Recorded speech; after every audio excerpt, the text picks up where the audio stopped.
Good morning. This is Kenneth here with the Advancing Equity Coalition, talking to Heather, here to just give you a quick debrief analysis on what happened in our school board meeting last night that was supposed to focus on academics. Heather, how are you doing today? You know, I'm still really in my feelings about that meeting. I have to be honest with you that I did not sleep well, and I'm really bothered. That's how I am. I'm really bothered. Yeah. Yeah, How about you? same. Very, I can't tell you how excited I was about the school, about finally hearing about academics. What are we going to do moving forward? There's been a lot of excitement, energy, especially I'd say with the CDD, that pointed to like we could do something really great. And we've known the entire time that academics are going to sit at the center of that, and has been the thing that has been unbelievably absent from all the conversations. And last night was the chance. Last night was the night. And it felt like a missed opportunity for the district to come out strong, to name like, here's what we're going to do, here's what we know, um, here are the problems that we're going to solve. And so I just felt really frustrated that they wasted that opportunity, because so many kids' lives and learning just really depend on it.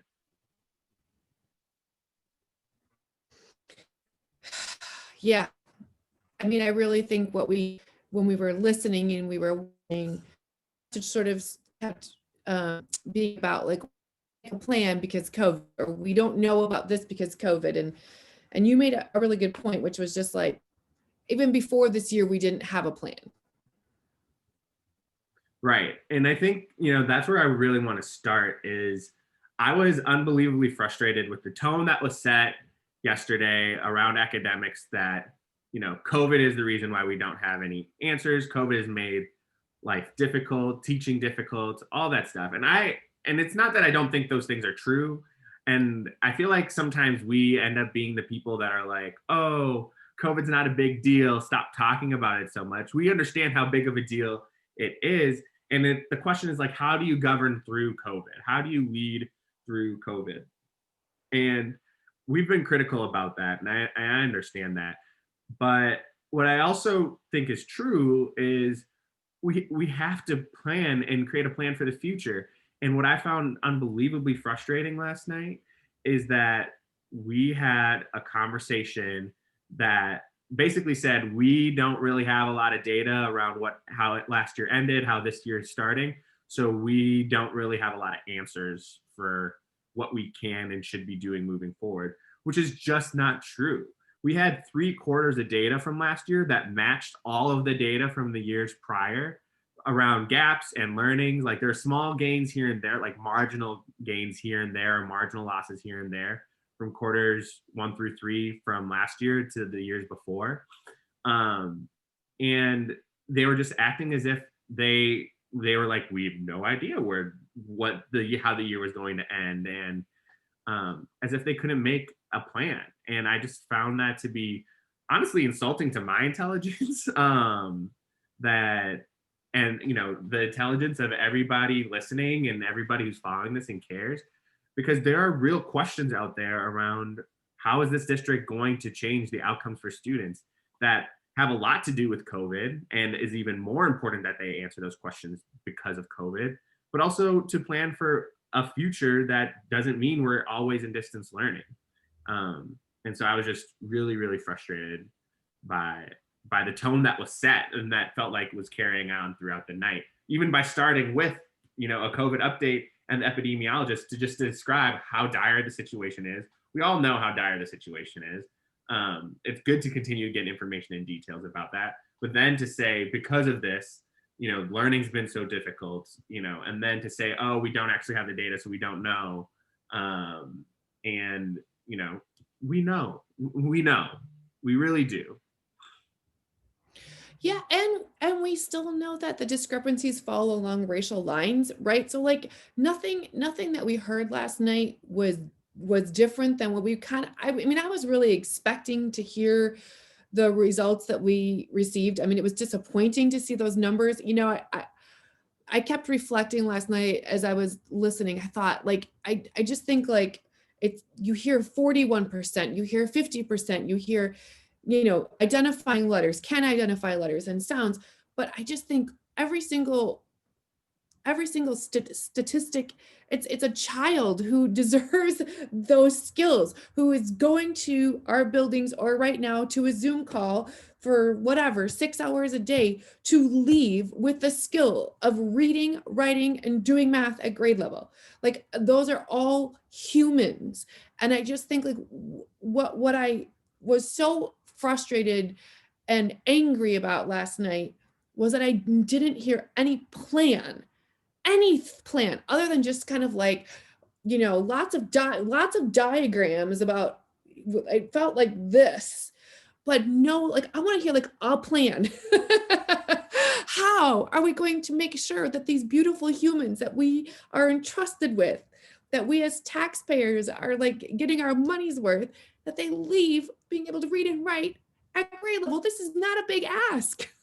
Right. And I think that and maybe we're just way out there, right? Like, maybe we are just like, our expectations are way too high. But for me, when I was listening last night and I heard Dr. Fearing, who's our leader of academics, towards the end of her presentation, really talk about, we need to figure out what is wrong, what are the strategies to fix it, and how we move forward and how we build the infrastructure around that. I get that she's been in the role now for maybe a little bit over a year or something like that, but my expectation of that presentation last night was for her to answer those questions that she was asking at the end of her presentation. Right? Yeah. Like, she needed to be the one, or whomever, the superintendent or senior officer Moore or whomever, needed to be the one to identify, here is the problem that we have. Is it time? Is it talent? Is it class sizes? Is it whatever? Here are the problems that we have. And that's what they did all along the process of the CDD. They said, here is the problem that we have. Here's how we want to solve it. Now let's move forward.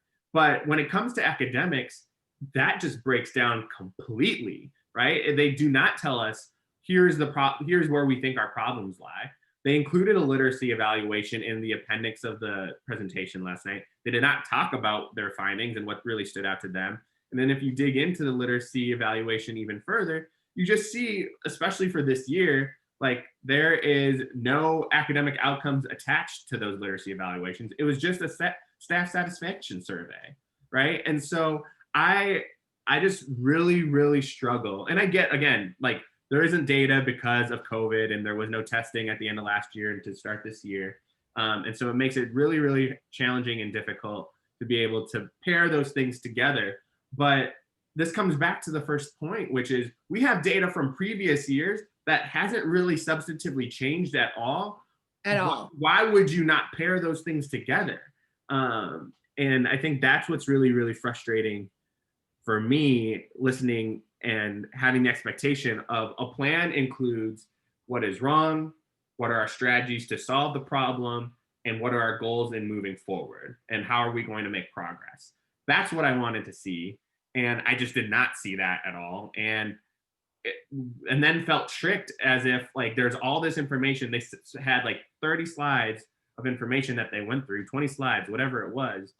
And they're pointing at this and that, and yeah, like you said, the circle charts, and they spent a lot of time on the arrows, and all really helpful information. But the thing is like, when you zoom into an issue like that, when you zoom into that stuff, you're tricking the public, right? Because you're saying, like, I am really good at describing this one slide and this section of content, but academics is so much broader than that. And we did not hear anything about instruction. We heard very, very little about curriculum. Curriculum transformation has been a big thing that's supposed to be a part of this work. And we heard nothing about that last night. And it was really disappointing. And then also just like a lack of data, and pretending as if COVID has destroyed all of our data that we knew about our academic outcomes. Yeah, and for me, when we think about building trust, to me, what builds trust is like honesty. And really, even if the truth is really ugly, I want to have the hard conversation about the really ugly truth. And I just heard a lot of like, we're going to try this and we're going to try this. And what I think I get really, really frustrated with is when it comes down to like data, when it comes down to data for teaching students of color how to read, write, do math at grade level, we always go to social and emotional and climate and culture. And I feel like, yes, that would be great, except for that, like those don't work either. And we still manage to teach white students to do those things inside of that same, it just feels very dismissive. Like, I just really firmly believe that students of color deserve, and this district, and the parents who've chosen to stay with this district, just, I mean, a lot of parents have left because they want in-person. A lot of parents have left because they want different for students of color. We know middle class Black families have left our district. So like for the people who chose to stay and stick it out and ride, I expected truth and honesty. I wanted to hear the ugly truth, and I wanted to hear a plan. Like, Right. I don't think that's asking too much. And yeah, and at the end of the presentation, Dr. Fearing really emphasized like, we need to trust, we need to, do whatever. And like you said, this is a district that has admitted multiple times before that they have lost trust, and they know that. And so to ask us to blindly trust when you did not present any information or any semblance of a plan on how we're moving forward, just how are we supposed to trust that? We can't just trust that you're going to get this done, because time and time again, academics has been the area where you failed us, and now you just ask us to blindly trust you in academics when you're not showing us anything that feels like you're going to do something different for kids, and that's substantively going to change the outcomes. And don't get me wrong, I think the data dives that they want to do and going deep and providing really personalized attention and support around skill sets that students need is important, and is going to be good work that is going to be meaningful. But I just really, really struggle with the fact that they're not naming what's wrong, and then that they're not telling us, we know what's wrong, we have confidence in this is what's wrong, we have confidence that then we have the strategies that are going to fix what's wrong, and we'll move forward. And I think that's just really, really challenging, to just ask people to trust you, when there's nothing to really like hang that trust on. There isn't a history of success. There isn't a plan to say that there's confidence to do this. I don't know what you're asking us to trust. Yeah, and I really feel like in a district where we have like a largely white teaching force, and we have students and a reversal of that with our students, the fact that we heard all about what we are going to give adults and not anything about what we are going to give that is different to students, really felt like sort of a white centering. We need more time and more trust, and we need more safety. Those were all requests that we were told we were going to give teachers and staff. I did not hear what students of color were going to get that was different, and I'm pretty frustrated with that. Yeah. Speaking of that, and maybe we're not done with this conversation, I'm just getting an email pop up that's talking about the fact that my student's day is going to change effective. Okay, yeah, let's jump into that. I have more to say about the academic presentation, but let's. Well, do you want to finish your thoughts about the academic presentation, and then we'll talk about that? Yeah, sure. So I'd say, and maybe this isn't as much about the academic presentation as, as I was insinuating, but I feel like what really, really is frustrating is we have a senior financial leader who is awesome, Brilliant. who's gotten us out of a ton of multiple. jams and will continue to get us out of a ton of jams. Yep. We have an operations person who is doing everything that they can. We That's have right. who's also very talented. We have lots of talent at the top levels of this district, to be quite honest, in my opinion, right? You mentioned that we get awards for our culinary services, right? Which is amazing. Which is Look, awesome. No, I'm not even I'm meatloaf. not saying it like that. Like Yeah. I'm like we get awards for our so we know that that part of the work is going well as well. But we have not had a senior leader of academics for almost it's getting closer to 5 years. And we've tried to chop it up in a bunch of ways, whether it sat with the superintendent for a while, whether it sat with senior leader Moore for a while. Now we have Dr. Fearing as an interim. And at the end of the day, again, this is an academic institution, and we do not have a person who is leading academics that we have full faith and confidence in. Just saying that as an interim. And then we get presentations like this. It's not a coincidence. It's not, we can't just sit here and continue to wonder why we're struggling to move forward. We need to figure out our academic leadership as a district. And it's becoming more and more apparent every single day. I see parents on Facebook talking about this all the time. What is going on with academics? What is going on with the leadership in academics? And we're just struggling to figure out these answers. And what really is frustrating to me, like, one is that we don't have this academic leadership to provide, the basic thing that students need, but also not having strong academic leadership while all these other areas have really top talent or really, really strong talent, honestly just drags them all down, right? Because you have, again, you have senior leader Diop who has to figure out how are we going to funnel more and more resources into academics while losing more and more students. But then we don't know what we're going to do with that money that we're funneling into academics, right? Yeah. You have an operations officer who's trying to, figure out the best bell times and transportation lines and figure out how are we going to create the best buildings and school environments that we possibly can to serve students. But then, in order to optimize bell times, you need strong instruction, strong teaching and learning that we do not have a plan for, right? And it's getting to a point where it's like, we don't have any we can't have a strong system without having a strong academics department, but it's been leaderless for 5 years at this point. And I just don't know what we do with that. How could that not be a priority for an academic institution? Absolutely. Yeah. A culinary, if we were a restaurant, we'd be set. Unfortunately, that's not what our chart is, right? Yeah.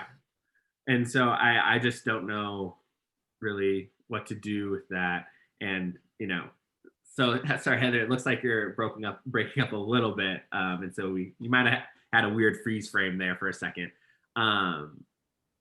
But yeah, I don't know. It's just been really hard to figure out, like, what do we do in academics? And it feels like the first step is to figure out our leadership so that we can figure out a plan to move forward. But so yeah, that's all I have to say about the academics presentation and the plan that we heard last night. I don't know, did you have anything that you wanted to add? I mean, yes and no. I think hopefully we're going to hear more about academics next month. I'm not going to hold my breath for something to be amazing. But I would like our district I would like our leadership to give us something and to look to other districts that are making gains and to give us something and give us a plan and stop talking about pilot programs in one-off schools and give us a district-wide holistic plan so that I can get excited about it. Yeah. What's the vision? What's the plan? What's the theory? What's the and not even theory, but like yeah, I don't know. What are our values? What do we strongly believe in? And I get it, MTSS, equity, literacy, but we're not seeing those things really pan out right now. And so how do you execute on those things? SEL, right? Like, how do you execute on those things? I just don't know. I will say one last message, I think, to board members is,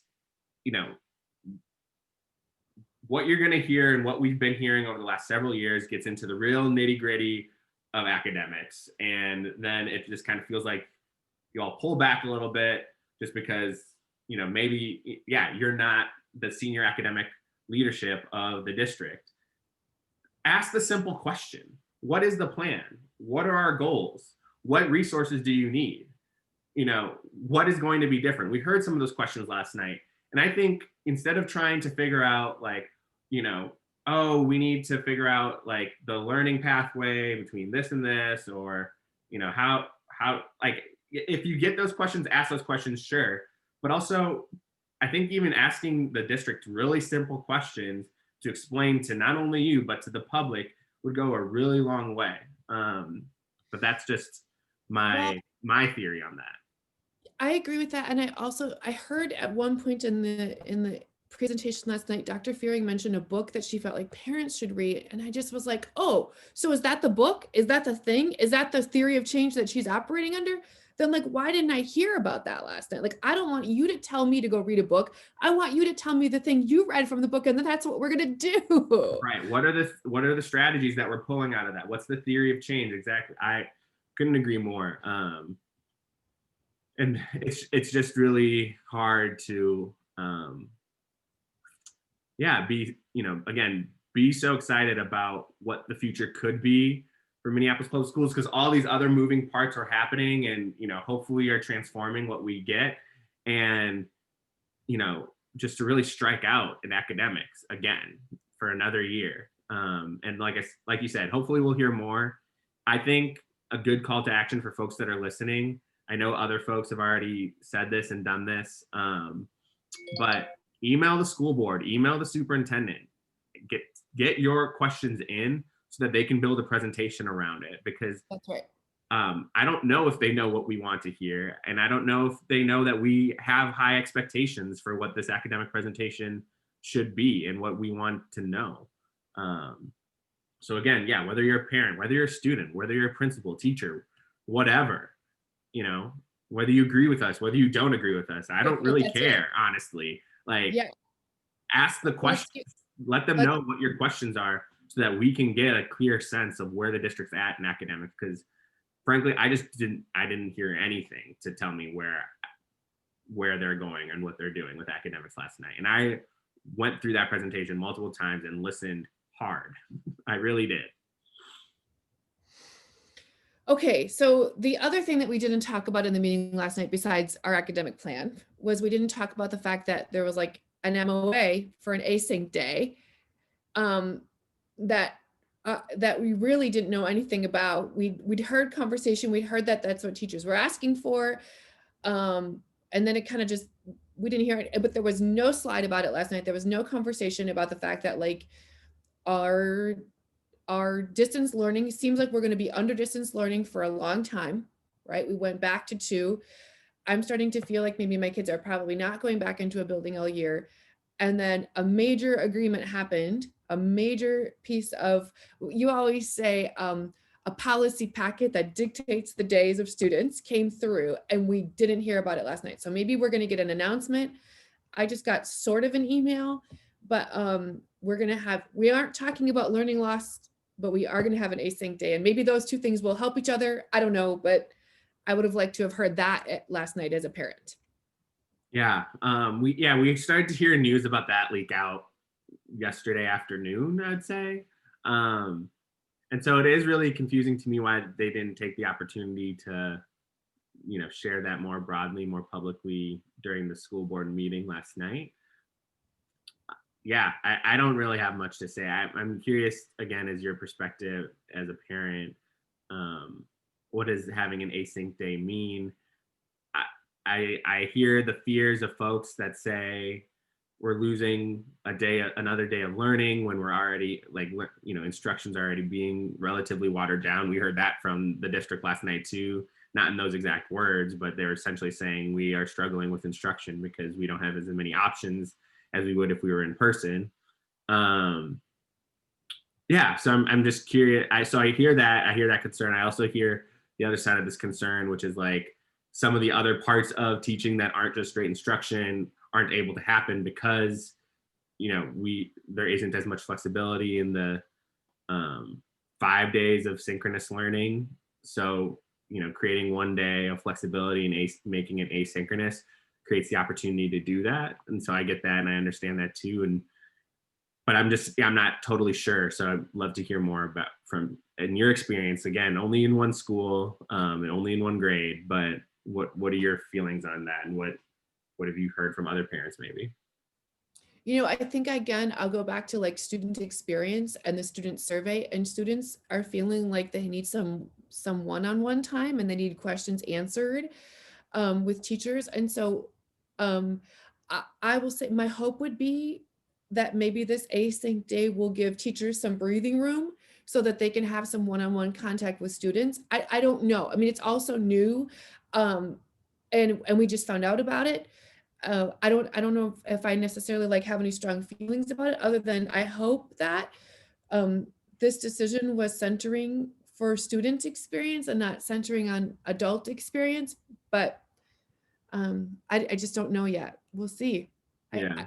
I hope we can. I mean, I'll just say that for my students, the part where they're feeling the most support is during like office hours or when they can stop in after school and ask key questions. And I do think there is a unique opportunity in distance learning for low risk asking for help, where you don't have to do it in front of peers, where you don't have to admit in front of 40 other people that you don't know or you don't understand, and you can go in and just ask the teacher.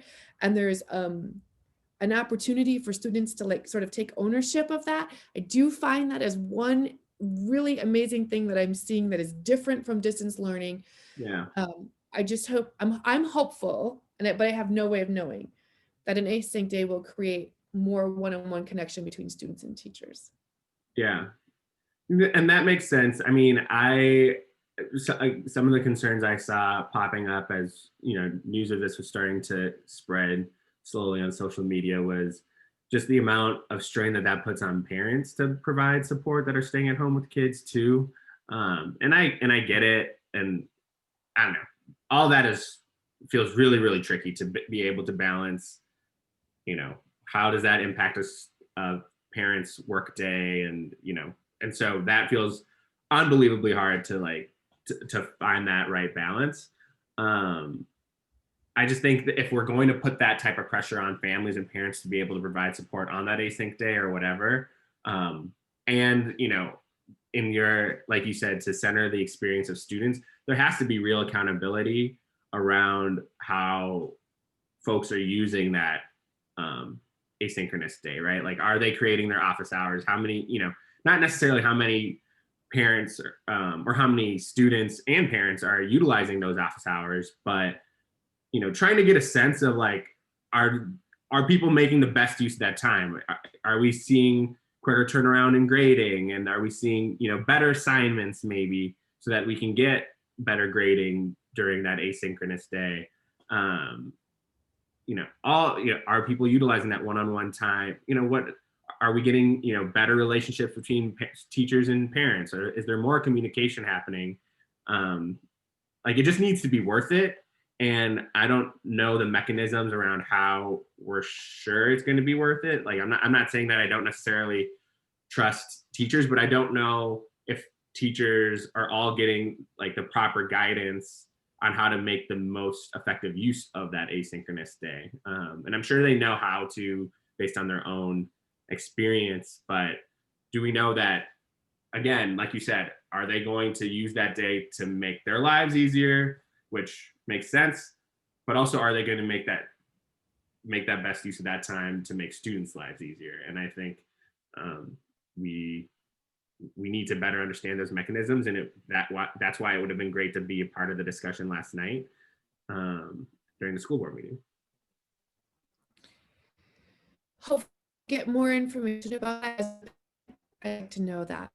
Did your communication, did your email share when it starts? I haven't really read it. It just was scrolling across the screen. Just Gotcha. got an alert. So not a lot of information about when it starts. I think, some part of this, I feel like some part of these situations, I just think is COVID. And right. And so it's hard, like, I don't want to blame the district for something that is like a pandemic related thing. And so with some of this stuff where we just don't know yet, I just think like we've never been in this situation before. I'd like to see what happens. Before I get too upset. I just think we're all in kind of a hard place. Teachers are in a hard place, families are in a hard place, the district is in a hard place, our country's in a hard place. Like I really like to work and see if this is what teachers are feeling like they need. Hopefully we'll see if we do another student survey that we'll see that students are feeling differently about it as a result of this. And then I would say like, okay, then that's a win. But I still struggle with the fact that we have no plan for learning loss, or hopefully we'll get some fast data soon. Yeah. But so messy. What a disheartening meeting. Yeah. I'm really hoping that we get a much better meeting next month, and we learn a lot more. I think we should hold the district to that expectation and not settle for anything less. And if they come up short, let them hear about it. So thank you for taking the time, Heather, to debrief this with me and sharing my frustration. And I hope you have an awesome, rest of your week. I hope you stay safe for Thanksgiving, and have just good, restful time with your family. Same to you. Awesome. Take care.